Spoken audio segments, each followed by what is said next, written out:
Maurice Elkan, Torakol Côte d'Ivoire. Nous allons parler de Purim. Purim, cette célébration juive, vous voyez, je ne dirais pas la célébration de l'Éternel, je dirais une célébration juive, parce que dans le livre d'Esther, il a été dit cette phrase: depuis ce jour, les Juifs qui sont sous le ciel, sur la terre, ont décidé de célébrer leur victoire face au complot de Haman, qui avait échoué. Et donc, j'ai dit célébration juive, puisque célébration de l'Éternel, ou fête de l'Éternel, quasiment différent, hein? C'est différent de la fête juive. Vous voyez, il y a par exemple cette expression-là, les fêtes juives, non. Nous avons 7 fêtes de l'Éternel, et puis quelques fêtes juives. Et donc, par exemple, Purim, dont je vais parler aujourd'hui, hein, fait référence à la fête juive. Est-ce à dire que le hymne n'est pas d'accord avec? Non. Purim est classé dans les fêtes mineures. Nous avons des fêtes mineures comme Purim, Hanouka, Toubishva, d'accord? Et puis bon, Tisha B'Av, ok, et j'en passe. Ok, nous avons des fêtes majeures comme Pessah, la fête de la Pâque, ok, la fête des pains sans levain à Matzot, ok, Rak Matzot, et puis on a Rak Matzot, et puis Rak Abikurim, la fête des prémices, et puis 49 jours après Pessah, on a la fête des Shavuot, ok, qui est aussi appelée Pentecôte, ok, puis on a Yom Teruah, la fête des trompettes, Yom Kippour, le jour d'expiation, okay, le grand jour du pardon, et Sukkot, la fête des tabernacles. Et ça, ce sont les 7 saintes convocations. Voilà. Et puis, Purim, quand on lit le livre d'Esther, on se rend compte que les Juifs, après leur victoire face à Haman, face au complot de cet Amalécite-là, Haman, hein, les Juifs ont décidé de faire une fête. Et puis, la question qu'on doit se poser, Elohim est d'accord avec, mais oui, il est d'accord avec, parce que ces fêtes mineures que nous voyons ont des liens avec les fêtes majeures. Par exemple, Purim, vous voyez le radical Purim, hein, on a aussi Yom Kippourim, la fête, le jour d'expiation, Kippour, ok, Yom Kippour, qui fait partie des saintes convocations, ok. Et donc, nous allons parler de ça aujourd'hui, parce qu'on a cette célébration qui arrive du 6 au 7 mars, ok, la semaine prochaine. Donc, je veux vraiment apporter cet enseignement-là pour que ça figure sur ma chaîne YouTube. Maurice, je vous salue dans la paix, ok, Shalom Aleichem. Alors, pour titre, j'ai donné comme ça les mystères d'Esther. Et puis derrière le masque. Donc c'est une série de vidéos. Okay, on aura 4 ou 5 vidéos. C'est une série en fait. Donc voilà. Le mystère d'Esther. Ouais, c'est un mystère. Esther en elle-même, son nom est un mystère. Le nom qu'elle porte. Ok. Son nom hébreu. Et puis son nom juif. Ok. On a Hadassah. Et on a Esther. Ok. Je veux dire son nom hébreu. Ok. Et son nom de Perse, son nom de Perse et Médèche, d'accord, persiane. Et donc, elle avait un voile, il y a un mystère en fait derrière ce masque qu'elle avait. Donc on va toucher tout ça, mais déjà il faut savoir qu'il y avait une métaphore, hein, il y a une métaphore dans la Bible. Quand on parle d'Esther, Esther représente la communauté juive. La communauté juive qui est, bien qu'elle soit en exil, mais elle veut retourner en Israël. Ok? Les exilés qui veulent retourner en Israël. D'accord? Quand comment dirais-je, quand Esther gagne le concours des Miss, d'accord? Et qu'elle apparaît devant le roi pour une deuxième fois, parce qu'il faut qu'elle aille d'abord une première fois pour être approuvée en tant que Miss, mais une deuxième fois. Là, elle y va pour intercéder pour son peuple, parce qu'il y avait le complot de Haman. Ok? aller devant le roi, dans la pensée hébraïque, quand tu vas devant le roi, ça veut dire que tu vas à Jérusalem. Vous comprenez un peu? Et donc, ça, je parle de métaphore, une certaine allégorie, ok? Mais déjà, il faut dire que l'image de ces livres-là hein, tombe sur un événement, l'événement du deuxième temple. Okay? C'est-à-dire l'histoire d'Esther okay, en exil dans l'empire médo-perse. C'était lors du deuxième temple. Okay? Ça s'est déroulé lors du deuxième temple à Jérusalem. Bien qu'ils soient, eux, en exil, il y a le deuxième temple qui était là. Et donc, Esther représente cette communauté israélite, c'est-à-dire toi et moi qui avons le témoignage de Yeshua et qui avons gardé sa Torah. Et donc, ça nous représente. Et nous qui voulons retourner en Israël, ok? Bien qu'on soit en exil, on veut retourner en Israël. Non seulement ça ne marche pas, la justice et la droiture, c'est-à-dire la Mishpat Fizidaka. Nous avons son oncle aussi, Mardoché qui symbolise un bon sacrificateur, c'est-à-dire un sadique. Okay? En hébreu, quand on dit un sadique, c'est quelqu'un qui est juste. Vous avez l'image de Noé, l'homme le plus juste de la terre. Pendant ce temps, il avait divinement été averti et il était en train de bâtir une arche, okay? L'arche de Noé. Voilà. Et donc, Noé était vu comme un juste par le ciel. Le ciel le voyait comme un juste. Pareil pour Mardoché, qui est vu comme un juste. En hébreu, c'est sadique. Okay? Donc, comme un bon sacrificateur, c'est-à-dire celui qui intercède. On va voir le film. Hein. Plus on avance dans la vidéo, on va voir le film. On a Aman. Okay? L'ennemi Aman, qui est amalécite, mais qui est vu comme un mauvais souverain sacrificateur. Okay? Puisqu'ils sont tous auprès du roi. Hein? Ils sont tous auprès du roi. Le roi, il est à l'image de Elohim. Okay? Le roi Assyrus. Le roi hein, de Médo-Perse, hein, le royaume Médo-Perse. Okay? Perse et Médès. D'accord? Ce roi-là, Assyrus, là, qui a aussi un surnom, Arosh-Vérosh. Okay? C'est un surnom un peu péjoratif. Hein? C'est une manière de se moquer parce que ça veut dire quelqu'un qui est irrésolu. Il ne savait pas prendre les bonnes décisions. Okay? Un roi de qui on se moquait. Okay? On a vu Vashti qui se moquait de lui. Et d'ailleurs, Vashti est à l'image des exilés qui refusent de retourner en Israël. D'accord? Et Israël, là, est bien sûr, là où se trouve le temple, okay, le mont Moria, hein, Israël est à l'image du jardin d'Éden. D'accord? Il ne faudrait jamais oublier ça. Et quand tu comprends ça, tu peux comprendre facilement le livre d'Esther. Parce que le livre d'Esther est truffé de codes. Elle-même, elle a un voile, okay, elle a un masque derrière lequel elle se plante, Esther, puisqu'on ne saura jamais son identité. On sait qu'elle a un proche parent qui est Mardoché, mais on ne saura jamais son identité. On n'est pas ses parents. Quand vous allez lire le livre d'Esther, je crois que c'est pas un livre qui est aussi long que ça. Hein. Voilà, je crois que c'est 10 chapitres.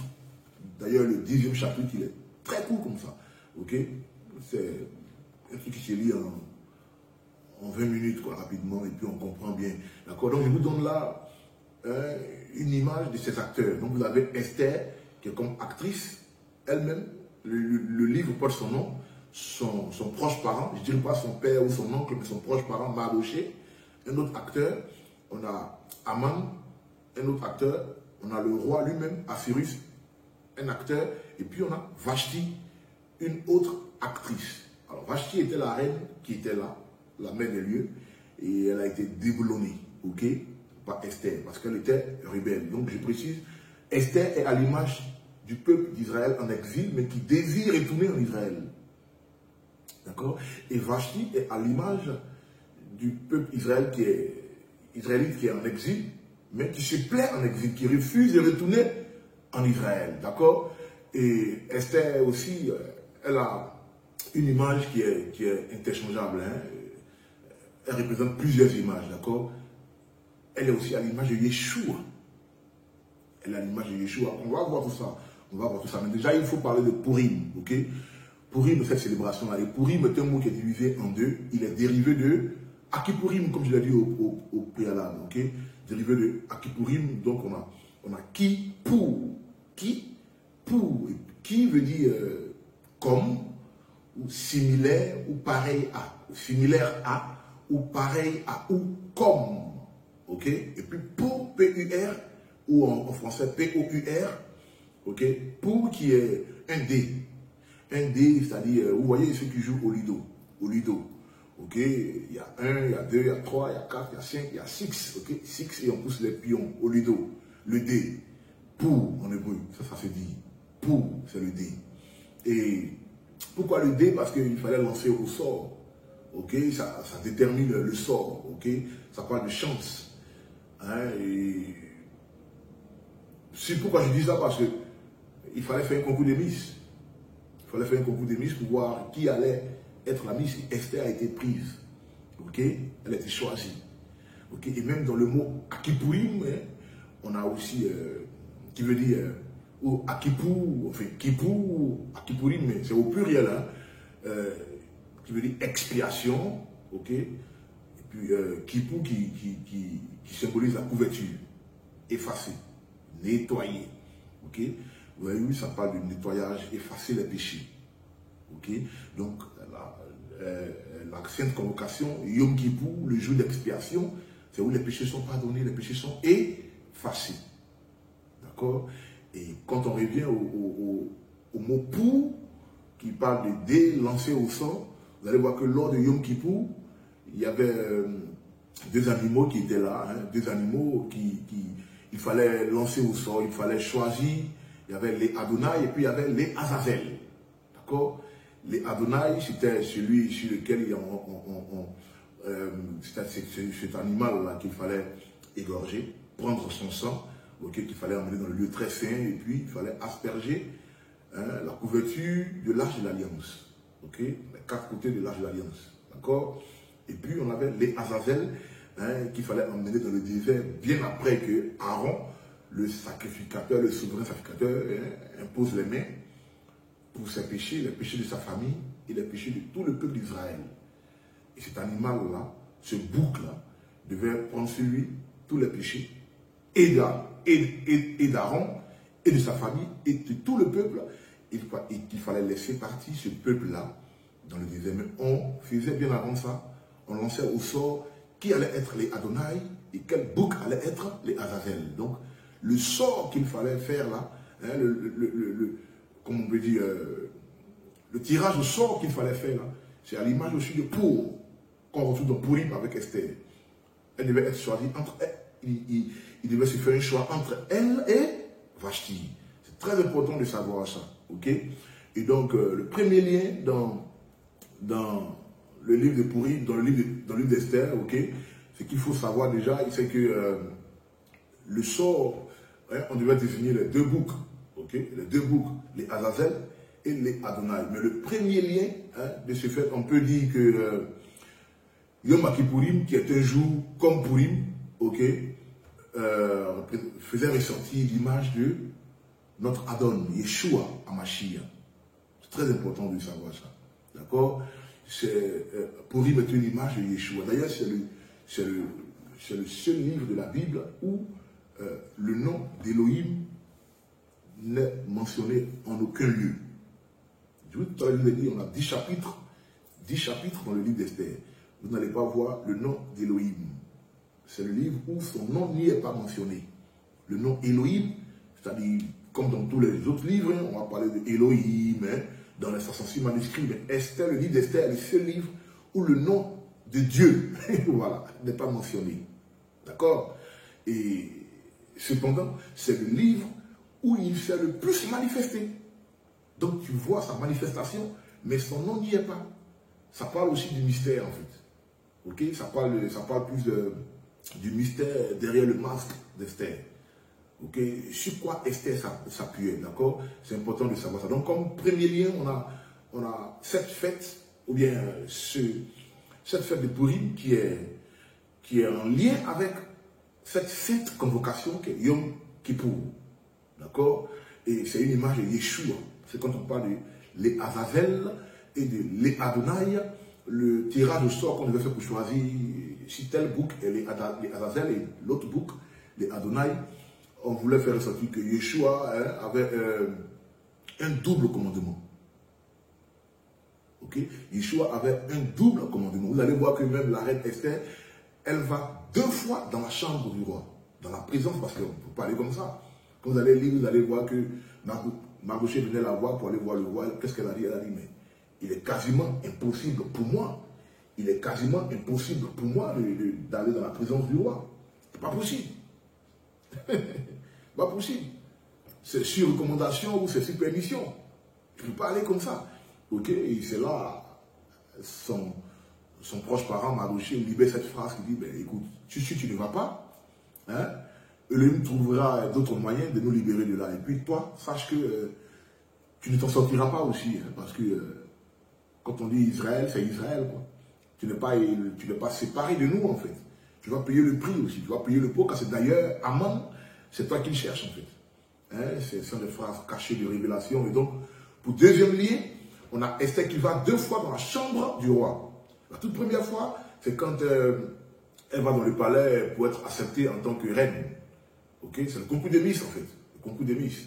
Et elle a frappé à l'œil du roi qui a accepté, d'accord, il a accepté qu'elle soit prise, qu'elle soit choisie comme reine. Mais la deuxième fois, elle va pour intercéder pour le peuple, comme Aaron doit le faire quand il doit aller dans le lieu très saint avec le sang du bouc de l'Adonai. D'accord? D'accord? C'est important de savoir tout ça, hein? C'est très très important. Parce que c'est à Yom Kippour. Yom Kippour, je vous ai dit que c'est... On a pour radical Purim, d'accord? Et donc, à Yom Kippour, Aaron doit choisir entre 2 boucs, lequel est les Adonai et l'autre les Azazel. Tirage au sort. Esther, tirage au sort, elle est Vashti.